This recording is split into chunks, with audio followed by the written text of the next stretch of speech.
ተክለ ሃይማኖት ጻድቅ ስም ያድናል ከመውደቅ እልል ተክለ ሃይማኖት ጻድቅ ስም ያድናል ከመውደቅ ቅኔ ልቀኝልህ ልዘምር በደስታ አይቻለው ባንተ ችግሬ ሲፈታ ቅኔ ልቀኝልህ ልዘምር በደስታ አይቻለው ባንተ ችግሬ ሲፈታ ተክለ ሃይማኖት ጻድቅ ስም ያድናል ከመውደቅ እልል ተክለ ሃይማኖት ጻድቅ ስም ያድናል ከመውደቅ ቅኔ ልቀኝልህ ልዘምር በስመ አብ ወወልድ ወመንፈስ ቅዱስ አሐዱ አምላክ አሜን። ሽመይ መልአከ ጽጌ አባ ኪዳነ ማርያም ፈረደ እባል ናይዚ ዓብይ ገዳም ዚ አማሓዳሪ እየ እሞ ንኹልኹም ናይ ማይጨው ህዝብ ራያ ህዝብ ትግራይ ህዝብ ኢትዮጵያ ዝኾንኩም ኩልኹም ናይ ኦርቶዶክስ ተዋህዶ ቤተክርስቲያን ተኸተልቲ ዝኾኑ ህዝበ ክርስቲያን ኩልኹም እንኳዕ ን2018 ዓመተ ምህረት ናይ ልደቱ ናይ ጥምቀት ዋዜማ አውጽሐኩም አውጽሐና እናበልኩ እዚ ዘለናዮ ቤተክርስቲያን ገዳም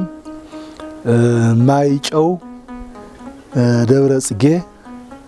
አቡነ ተክለ ሃይማኖት ገዳም ወአቡነ ችሮስ ይባል ሞዚ ገዳም ዚ ጥንታዊ ገዳም እዩ ታሪካዊ ገዳም እዩ ዝተመሰረተሉ ብ1666 ዓመተ ምህረት በአፄ ኢያሱ አድያም ሰገድ ዘመነ መንግስት እዩ ተመስሪቱ ይውልና ሊቃውንቲ ወላቦ ወለድና ማለት እዩ በመቅጻል ድማ እዚ ገዳም ዚ ዓወት ዓድዋ ክዝከር ተሎ እዚ ገዳም ዝውን ሓቢሩ ይዝከር እዩ ምስኡ ዝተሓሓዘ ታሪክ ረድኤት ኣለዎ ማለት እዩ ምክንያቱ ኢትዮጵያውያን ተጋሩ ኩሎም በሓባር ኒ ባዕዳዊ ጸላኢ ጣልያን ፋሽስት ክዋግኡ ከለው ናይ ኢትዮጵያ ንጉስ አፄ ምኒልክ ድማ ንዚ ዘመቻ ዚ ብዚ ተጉዒዞም ብዚ እዮም ሓሊፎም ማለት እዩ ኣብዚ ዓሪፎም ምስ ሰራዊቶም ምስ ፈረሶም ኣብዚ አጋጣሚ ፈተና ገጢምዎም ኣብ ፈረሶም ኣብ ሰራዊቶም ናይ ሕማም ፈተና ገጢምዎም ኣብዚ ጸሎት ገይሮም ብ5 ሚእቲ ዓመተ ምህረት ሓምሳይ ክፍለ ዘመን ዓመተ ምህረት አካባቢ ብፁዕ አቡነ ፍቂጦር ዝበሃል ባህታዊ ዝተባረኸ ጸበል ኣሎ ታሕቲ ታሪከኛ ጸበል ካብ ገነት እውን ማይ አምጽኦም ሓውሽሎምሉ ይበሃል እዚ ማይጨው ታሪኩ መልዕሊኡ እቲ ማይ ጨው ይጥዕም ነይሩ ጨው ባዕሉ ማስረጃ ምስክሩ ማይ ጨው ይበሃል ማይ ጽየው ይብል በግዕዝ ቃል ማለት ነው ማይ ጽየው ይብሎ ስለዚህ እዚ ጨው ዝጥዕም ማይ እቶም ባህታዊ ፍቂጦር ዝበሃሉ ባህታዊ ላተጋደሉ ነይሮም ኣብዚ ተአምራት እናሰርሑ ስለዚህ ብዙሓት አጋንንት ካብ ከባቢ ያባሪሮም እዮም ዝከባቢ ጫካ ስለ ዝነበረ ትማይ ባሪኾም ብመስቀሎም ባሪኾም ካብ ገነት እውን ማይ አምጽኦም ሓውሽሎም ይብል ታሪክ ጥዑም ማይ ገይሮምዎ ማለት እዩ ጥዑም ማይ ፍሩይ ማይ ጸበል ኮይኑ ስለዚህ ንማጨው ጥዑም ማይ ኮይኑ የገልግልሎ ጸበል ኮይኑ የገልግልሎ ብዙሓት ሕሙማን ይፍወስሉ ብዙሕ ተአምራት ይስራሕ እዩ ስለዚህ ዳግማዊ አፄ ምኒልክ ናይ ኢትዮጵያ ንጉስ በዚኣ ክሓልፉ ከለው እዚ ታሪክ እዚ አጽኒዖም ሰራዊቶም ክጽበሉ ገይሮም ፈረሶም እውን አጠሚቁ ብትማይ ጸበል ሓሲዮም ነባዕሎም እውን ተጸቢሎም ጸልዮም ናይ ተክለ ሃይማኖት አምላኽ እዚ ቤተክርስቲያን እዚ ናይ ታወቱ ተክለ ሃይማኖት እዩ ናይ ተክለ ሃይማኖት አምላኽ እሞ ጉዕዘይ عوت نحخينو إثيوبياوያን እንድሕር ተዓውትና ጸላኢና ፋሽስት ጣልያን ስዒርና ዓወት እንድሕር ተጓናጽፍና ኣብ መልሰይ ክግድመካ እየ ኢሎም ተመጻቢዖም ማለት እዩ ተመጻቢዖም ብዚኣ ገይሮም ከይዶም ፈቃደ እግዚአብሔር ኮይኑ እግዚአብሔር ረዲኡና ኢትዮጵያውያን ማለት እዩ ዓወት ዓድዋ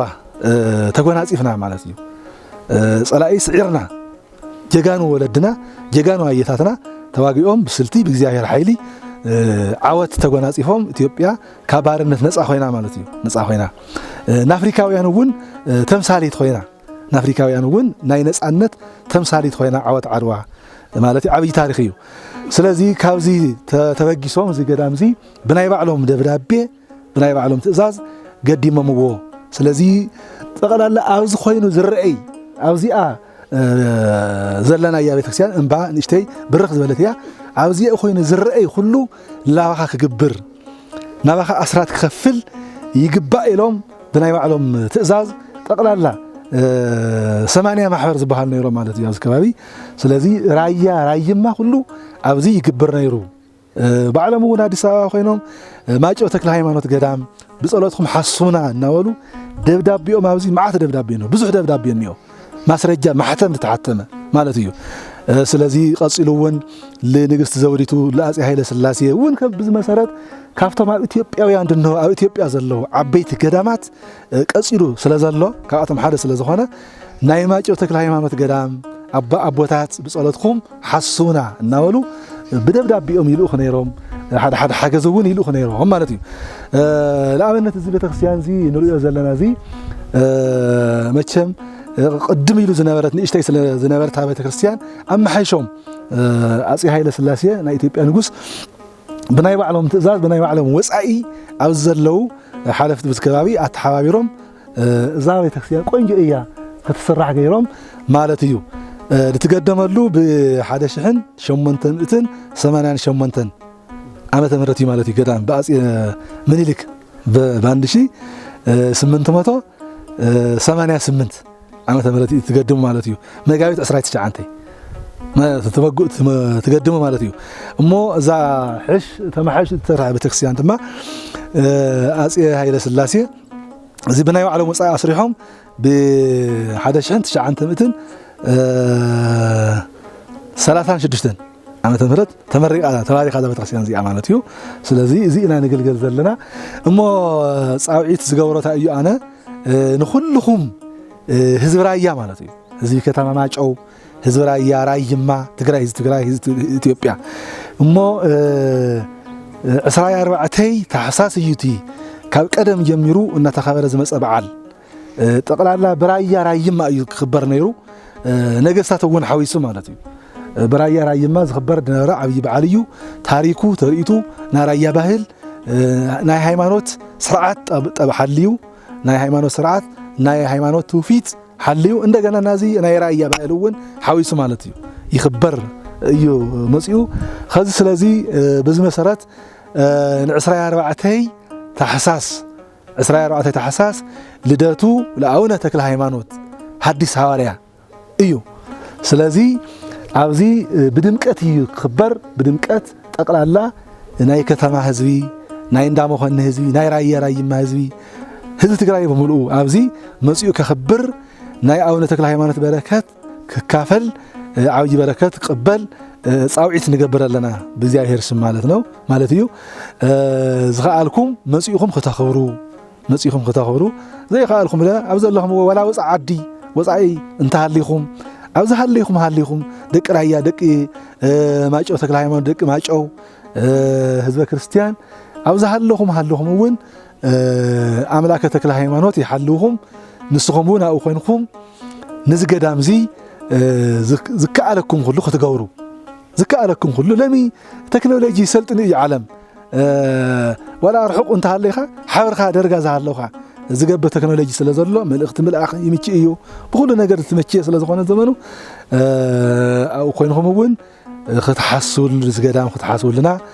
በረከት ክበጽሐኩም ኢና ጸሎት ክንገብር ማለት እዩ ስለዚ እግዚአብሔር አምላክ እቲ በዓል ናይ ሰላም ናይ ፍቅር በዓል ይገበረልና ካብ ኩሉ ሰላም ይሃበና ሰላም ንሕና ሰላም ኢና እንደሊ ብሰዓት እዚ ህዝብና ሰላም ፀሚእዎ እዩ ዘሎ ማለት እዩ እግዚአብሔር ሰላም ይሃበና ህዝብና ሰላም ክነብር ሰሪሑ ክነብር ፈቃድ እግዚአብሔር ይሆነልና ኢልና ጸሎት ክንገብር እግዚአብሔር ሃይማኖት ጻድቅ ስም ያድናል ከመውደቅ ተክለ ሃይማኖት ጻድቅ ስም ያድናል ከመውደቅ